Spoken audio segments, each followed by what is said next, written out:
Merci Monsieur le Président, Monsieur le Ministre, Madame la Ministre. Nous sommes aujourd'hui le 27 mai 2020, soit 70 jours après la lourde décision que le gouvernement a dû prendre d'exiger de tous les Français, pour la première fois dans l'histoire récente, de rester strictement confinés chez eux, de se couper de leurs entourages, de cesser leurs activités, de mettre tout notre pays et toute notre économie en sommeil forcé. Cet arbitrage était indispensable car l'épidémie de Covid frappait la France de manière fulgurante, se propageait à la vitesse de l'éclair et décimait des milliers de nos compatriotes, tout en mettant sous une pression terrible nos soignants, nos personnels paramédicaux, les aidants et tout le système de santé. Toutes ces étapes se sont faites avec la peur terrible de l'inconnu pour chacun d'entre nous. Cette peur a été accompagnée d'un immense sens de la responsabilité.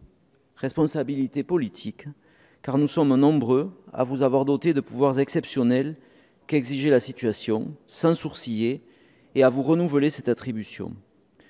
Responsabilité individuelle, car les Français consentent depuis de longues semaines à des sacrifices en termes de libertés individuelles, avec la pleine conscience que c'est indispensable. Et responsabilité collective, car les choix opérés, en matière économique notamment, sont et seront très lourds de conséquences et qu'il nous faudra les assumer. À ce jour, plusieurs moyens de protection sont à l'œuvre sur le plan sanitaire.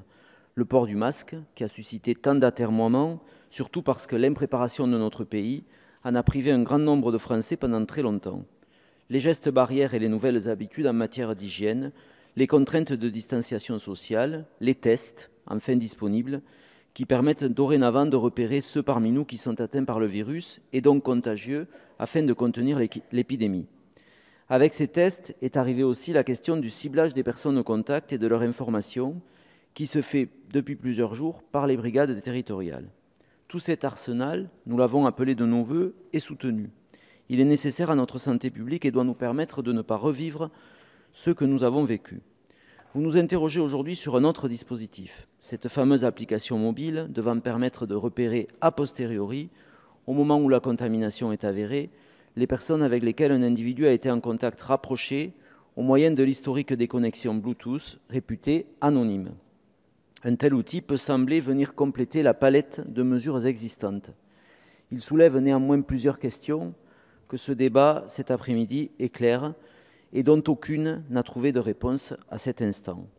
D'abord sur le plan technologique, Monsieur le ministre Au, vous me répondiez hier encore en commission des lois que l'applicatif proposé serait compatible avec environ 80% des modèles de téléphone, à l'exclusion des plus anciens et des plus rudimentaires qui ne disposent pas de la technologie Bluetooth.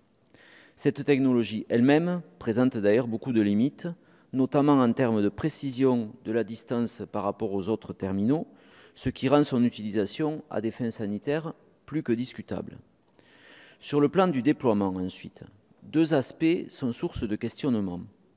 Comment mesurer l'efficacité potentielle d'un tel outil dès lors qu'il sera nécessairement facultatif dans son usage, sélectif du fait de son incompatibilité avec certains terminaux, sélectif aussi puisque un grand nombre de Français n'y auront tout simplement pas accès, soit parce qu'ils n'ont pas le bon appareil, soit parce qu'ils n'ont pas d'appareil du tout, ou qu'ils sont en zone blanche, et imparfait de par la technologie choisie.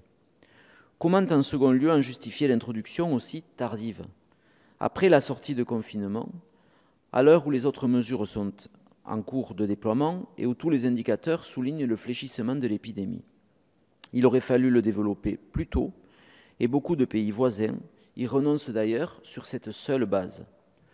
Sur le plan éthique, enfin, il paraît plus que difficile, en dépit de l'avis de la CNIL, et je trouve qu'à cet égard, les débats cet après-midi illustrent particulièrement bien les zones d'ombre qui persistent, d'avoir de réelles assurances sur le respect des garanties individuelles, sur le respect de l'anonymat, sur le respect du droit à l'oubli et de l'effacement des données une fois leur usage achevé. Pour toutes ces raisons, et comme d'autres parlementaires ici présents après y avoir longuement réfléchi, je ne pense pas que le Stop Covid pourra apporter un réel plus à notre volonté conjointe de lutter contre la pandémie. Et je considère donc que son déploiement n'est pas souhaitable. Je vous remercie de votre attention. Merci, Monsieur le député.